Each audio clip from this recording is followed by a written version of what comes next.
திமுக எந்த அளவுக்கு கீழ்த்தரமாக அவர்களோட காழ்ப்புணர்ச்சி காட்டும் விதமாக அவர்கள் காவல்துறை ஏவல்துறையாக பயன்படுத்துகிறார் என்ற விஷயத்தை நம்ம பார்த்து கொண்டிருக்கிறோம். நீங்க வச்சிருக்க அதே இடத்துல நாங்க வைக்கிறதுக்கு எங்க அனுமதி இல்லைன்ற பட்சத்துல நீங்க மட்டும் எப்படி கொடிக்குமா வைக்கலாம்? இது தமிழக மக்கள் அனைவருக்கும் நிரந்தரமான ஒரு இடம். இது எல்லாருக்கும் பொதுவான ஒரு இடம். இது ஒண்ணும் உங்க அப்பா வீட்டு சொத்தோ பாட்டை வீட்டு சொத்தம் கிடையாது. இந்த பூமி 500 திமுக சார்ந்த குண்டர்கள், ரவுடிகள், பொறுக்கிங்களை கூட்டு போய் அங்க பாஜகவோட இந்த 2 தலைவர்கள் மீது அவர்கள் தாக்குதல் ஏற்படுத்துகிறார்கள். அது மட்டும் இல்லாமல் அதை தடுக்க காவல்துறை மீதும் அவர் கை வைக்கிறார்கள். காவல்துறையும் அடிக்கிறாங்க. அங்க இருக்க சிசிடிவி கேமரா உடைச்சிட்டாங்க. அங்க இருக்கிற டேபிள போட்டு உடைக்கிறாங்க. இதெல்லாம் கலெக்டருக்கு முன்னாடியே நடக்குது.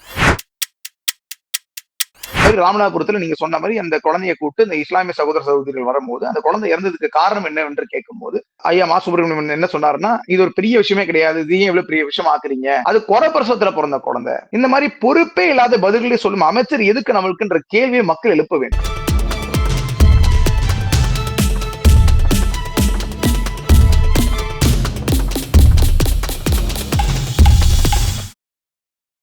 நாரதர் மீடியா உணர்வாளர்களுக்கு வணக்கங்கள். நான் உங்கள் விஜய் சின்னசாமி.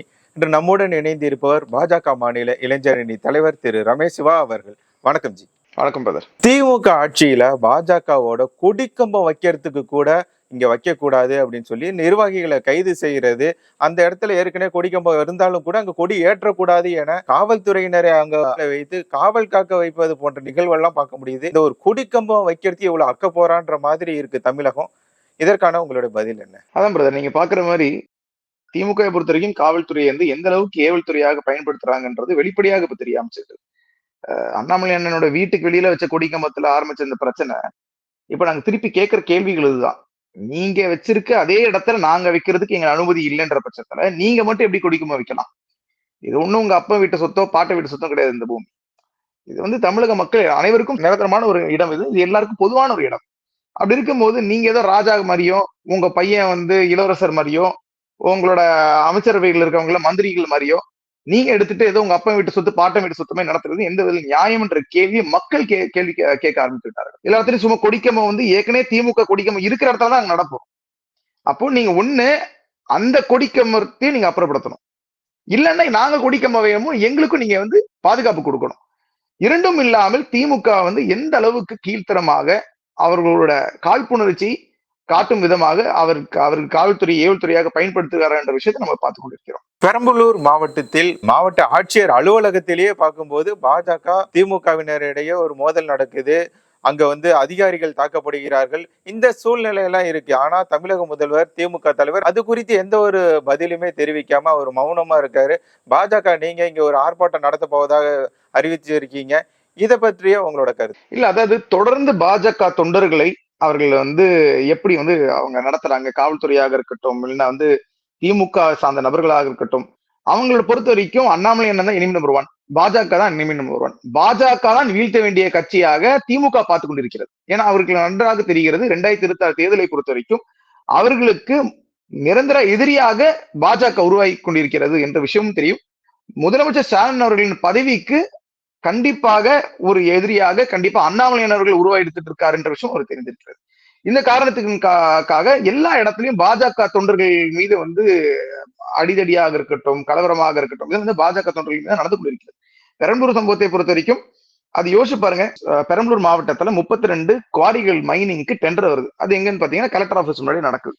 கலெக்டர் ஆபீஸ் உள்ள போய் பாஜக சார்ந்த 2 தலைவர்கள், கலைச்செல்வன்ற அண்ணன் அவர் பஞ்சாயத்து தலைவராக இருக்கிறார். அதே போல அண்ணன் முருகேசன் அவர்கள் அவர் தொழில் பிரிவோட மாவட்ட தலைவராக இருக்கிறார். இவங்க 2 பேரும் போய் அந்த கான்ட்ராக்ட் எடுக்கிறதுக்காக போறாங்க. உடனடியாக போக்குவரத்துறை அமைச்சர் அண்ணன் சிவசங்கரன் PA அண்ணன் மகேந்திரன் அவர்களும் அது மட்டும் இல்லாமல் பிரபாகர் MLA அவர்களும் இருந்தார்கள் சொல்றாங்க. உடனே இவங்க என்ன பண்றாங்க, 500 திமுக சார்ந்த குண்டர்கள், ரவுடிகள், பொறுக்கிங்களை கூட்டு போய் அங்க பாஜகவோட இந்த 2 தலைவர்கள் மீது அவர்கள் தாக்குதல் ஏற்படுத்துகிறார்கள். அது மட்டும் இல்லாமல் அதை தடுக்க காவல்துறை மீதும் அவர் கை வைக்கிறார்கள். காவல்துறையும் அடிக்கிறாங்க. அங்க இருக்க சிசிடிவி கேமரா உடைச்சிட்டாங்க. அங்க இருக்கிற டேபிள போட்டு உடைக்கிறாங்க. இதெல்லாம் கலெக்டருக்கு முன்னாடியே நடக்குது. இது மட்டும் இல்லாம அங்க இருக்க அரசாங்க அதிகாரிகள் கை வைக்கிறாங்க. நீங்க எப்படி கான்ட்ராக்டுக்கு பாஜக காரன் உள்ள விடுவேன்? அது மட்டும் இல்லாமல் இதை நிறைய இடத்துல தெரிவிக்காத தகவல், அந்த 2 கட்சிக்காரங்களோட ஜாதி பேரை வச்சு இழிவாக பேசுறாங்க. அப்போ எந்த அளவுக்கு திமுக அவங்களோட அராஜகத்துல ஏற்றிருக்காங்கன்னு பாருங்க. எந்த அளவுக்கு அவங்களோட அதிகாரத்தோட உச்சக்கட்ட திமிர்ல போய் அடைஞ்சிருக்காங்கன்ற விஷயத்தை மக்கள் கவனிக்க வேண்டும். இது வந்து இது வந்து ஒரு இடத்துல 2 இடத்துல நடக்க சம்பவம் கிடையாது. ஒரு கலெக்டர் ஆபீஸ்ல போய் 500 பேரோட சேர்ந்து நீங்க கலெக்டர் ஆபீஸை அடிச்சு நொறுக்கிறீங்க. பாஜக 2 பிரமுகர்களை போட்டு அடிக்கிறீங்க. 3 மணி நேரமா கலவரமா இருக்கு. அப்புறம் வந்து 3 மணி நேரம் கழிச்சா அவங்க வந்து எஸ்பி ஷாமலா அவர்கள் வந்து அங்க இருக்கிற சார்ஜ் டேக் பண்ணி உடனே அங்க காவல்துறையை வச்சு அவங்க வெளில துரத்துறாங்க. அப்ப கூட காவல்துறை அதிகாரிகள் மீது கை வைக்கிறாங்க. சிசிடிவியை போட்டு உடைக்கிறாங்கன்ற போது நீங்க பாத்தீங்கன்னா இப்ப அமரன்ல கிட்டத்தட்ட 5 கேஸ் 6 கேஸ் வச்சு அப்படியே குண்டாஸ்ல போடலாமான்ற அளவுக்கு தீவிரமாக பார்த்துட்டு இருக்க திமுக சார்ந்தவர்கள் இப்ப இவர்கள் மீது பிபிடி ஆக்ட் போடுவீங்களா? இந்த 500 பேர் மீது பிபிடி ஆக்ட் போடுவீங்களா? இல்லைன்னா அட்லீஸ்ட் அமைச்சர் மேல பிபிடி ஆக்ட் போடுவீங்களா? அமைச்சரோட பிஏ மேல பிபிடி ஆக்ட் போடுவீங்களா? அவங்கள வந்து ரிமாண்ட்ல அடிப்பீங்களா என்ற கேள்விக்கான பதில் திமுக எப்ப கூற போகுதுன்றதுக்கு நாங்களும் ஆவலா காத்து கொண்டிருக்கிறோம். அதனால வந்து திமுக வந்து அவர் அதிகாரத்தை துஷ்பிரயோகம் செய்து எல்லா இடத்துலயும் வந்து நீங்க பாக்குற மாதிரி எல்லா இடத்துலயும் கொடியேற்ற இடத்துல பிரச்சனை. அங்கெல்லாம் வந்து பாஜக சார்ந்த நபர்கள்லாம் வந்து குண்டுகடியா தூக்கிட்டு போறது. இங்க பெரம்பலூர்ல நடந்த இன்சிடென்ட் இந்த மாதிரி தொடர்ந்து பாஜக தொண்டர்கள் மட்டும் தாக்கி கொண்டிருக்கிறார்கள் என்ற ஒரு விஷயம் நன்றாக தெரிகிறது. திமுக அவங்களுடைய எதிரியாக பாஜக வந்து முடிவு செய்து விட்டார்கள்.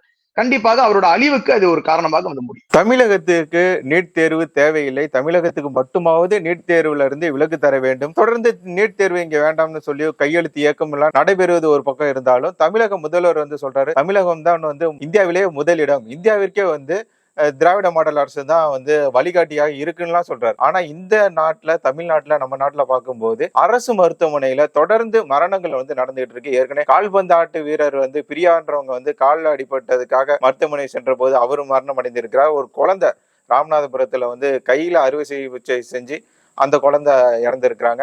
இது மாதிரியான தொடர்ச்சியான மரணங்கள் நடந்து வந்துட்டு இருக்கு. இதை நீங்க எப்படி பாக்குறீங்க? அதாவது திமுக பொறுத்த வரைக்கும் திமுகவோட அமைச்சர்களும் எந்த அளவுக்கு திமிராக பேசுகிறார்கள் என்ற விஷயத்தை பார்த்து கொண்டிருக்கிறோம். ஒரு தாயாக இருந்தாலும் ஒரு தந்தையாக இருந்தாலும் அவர்களோட ரொம்ப சந்தோஷமான நாள் என்ன அப்படின்னு நீங்க கேட்டீங்கன்னா கண்டிப்பா அங்க குழந்தை பிறந்ததுதான் ரொம்ப சந்தோஷமான நாள் எங்க வாழ்க்கையில அப்படின்னு சொல்லுவாங்க. திருவண்ணாமலை ஜிஹெச்சுக்கு வந்து ஒரு அம்மாவும் அவங்க அம்மா வந்து போறாங்க, குழந்தை பெற்றுக்கிட்டு போவாங்க, அவங்க கணவரும் அந்த அம்மாவும் போறாங்க.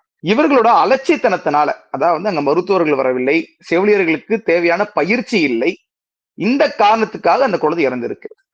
அவங்களோட நான் சொன்ன மாதிரி அவங்க அப்பா கிட்ட அவங்க அது மட்டும் இல்லாம அந்த இறந்து போன அந்த குழந்தையின் தாயாரின் அம்மா கிட்டையும் நாங்க பேசும்போது அவங்க என்ன சொன்னாங்கன்னா இந்த மாதிரி வந்து அங்க வந்து மருத்துவர்கள் வரவே இல்லை, நாங்க போனோன்னே கேட்ட மருத்துவர் வந்துருவாருன்னு சொன்னனாலதான் நாங்க உள்ள போனோம்.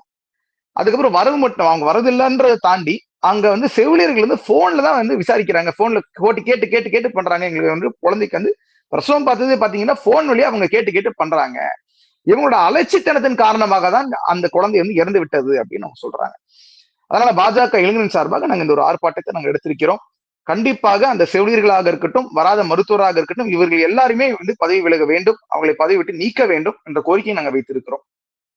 இதுல நம்ம முக்கியமா கவனிக்க வேண்டிய விஷயம் என்னென்றால் ஐயா மா சுப்பிரமணிய அண்ணனை பொறுத்த வரைக்கும் அவரை வந்து நம்ம ஏற்கனவே பார்த்திருக்கோம், என்ன மாதிரி கேள்விகளுக்கு என்ன மாதிரி பதில்கள் சொல்வார் நம்ம ஏற்கனவே பார்த்திருக்கோம். நீங்களே சொன்னது போல அந்த பிரியா பெண்மணி அவங்க இறந்து போகும்போது கூட ஐயா மா சுப்பிரமணியன் என்ன சொன்னாருன்னா இது ஒரு பெரிய விஷயமே கிடையாது, இதையும் எவ்வளவு பெரிய விஷயம் ஆக்குறீங்க அப்படின்னு வந்து மீடியாக்காரங்களை பத்தி கேட்டாரு. அதே போல அடுத்து அதே மாதிரி ராமநாதபுரத்துல நீங்க சொன்ன மாதிரி அந்த குழந்தைய கூப்பிட்டு இந்த இஸ்லாமிய சகோதர சகோதரிகள் வரும்போது அந்த குழந்தை இறந்ததுக்கு காரணம் என்னவென்று கேட்கும் போது அது பிரசவத்துல பிறந்த குழந்தை. இந்த மாதிரி பொறுப்பே இல்லாத பதில்களை சொல்லும் அமைச்சர் எதுக்கு நம்மளுக்குன்ற கேள்வியை மக்கள் எழுப்ப வேண்டும். இது மட்டும் இல்லாம இந்த இன்சிடென்ட்டை பொறுத்த வரைக்கும் இது வரைக்கும் மா சுப்பிரமணியன் பேசல, அப்படி பேசினா கூட கண்டிப்பா அதையும் பிரசவம்னு சொல்லி அவங்க பக்கம் இருக்கிற தப்பை வந்து அவங்க வந்து நியாயப்படுத்த தான் பார்ப்பாங்களே தவிர அந்த மக்களுக்கு தேவையான நியாயத்தையும் தர்மத்தையும் பெற்றுக் கொடுக்க வேண்டிய அவசியம் அவர்களுக்கு இல்லை என்று இந்த ஆட்சியாளர்கள் நினைத்துக் கொண்டிருக்கிறார்கள். இதுல இன்னொரு என்ன நம்ம பேசணும்னா ஆனா மா சுப்பிரமணியன் இங்க வரவே இல்லை, இந்த திருவண்ணாமலையில இந்த குழந்தை வந்திருக்கு அதை பாக்குறதுக்கு கவனிக்கிறதுக்கு வரவில்லை. ஆனா அதே நேரத்துல ஒரு பிரபல இயக்குனர் அவங்களோட வீட்டுக்கு அவங்க போயிருக்காங்க. எதுக்குன்னா அந்த இயக்குனரோட மனைவிக்கு உடம்பு சரியில்லை. ஐயா மா சுப்பிரமணியன் வந்து 16 மருத்துவர்களை கூட்டு போய் ஐயா இயக்குனர் விக்ரமன் அவரோட வீட்டுக்கு கூட்டு போய் விக்ரமனோட மனைவியோட உடல்நிலை எப்படி இருக்குன்னு விசாரிக்கிறதுக்கு 16 மருத்துவர்கள் கூட்டு போயிருக்காங்க. விக்ரமன் பொறுத்த வரைக்கும் அவர் வந்து நல்ல வசதி படைத்தவர், நல்ல ஒரு இந்த ஒரு சமுதாயத்துல நல்ல ஒரு வலிமையான ஒரு இடத்துல இருக்கிறார். அவர் வேணும்னா ஏதாவது ஒரு பிரைவேட் மருத்துவமனையில போய் அவர் சிகிச்சை பார்க்கலாம். அப்படி இருக்கும்போது அவரோட மனைவியோட நலம் விசாரிக்கிறதுக்கு எதுக்கு 16 மருத்துவர்கள், அதுவும் அரசாங்க மருத்துவமனையிலிருந்து கூட்டு செல்ல வேண்டிய கட்டாயம் என்ன, அவசியம் என்ன? ஆனா ஏழை நபர்கள் அதான் வந்து பிரைவேட் ஹாஸ்பிட்டல்ல போய் பார்க்க காசு இல்லாத நபர்கள், ஏழை நபர்கள், இவங்க அரசாங்க மருத்துவமனையில உங்க அரசாங்கத்தை நம்பி வரும்போது அதுக்கு உயிரிழப்பு நடக்கும் போது இந்த அரசாங்கம் ஏழை நபர்களின் உயிரை துச்சையாக நினைக்கிறதுன்ற குற்றச்சாட்டை வைக்க வேண்டிய அவசியம் இருக்கிறது. அதனால இந்த மாதிரி தொடர்ந்து இப்படி போயிட்டு இருக்குன்னா கண்டிப்பா திமுகவோட கட்சியின் அழிவு திமுகவோட ஆட்சியிலே இருக்குதுன்றது இருந்து தெரிந்து கொள்ளலாம். உங்களுடைய பொன்னான நேரத்தை ஒதுக்கி உண்மை உறக்க சொன்ன தங்களுக்கு நாரதன் மீடியா சார்பாக மிக்க நன்றி எல்ஜி. நன்றி பிரதர்.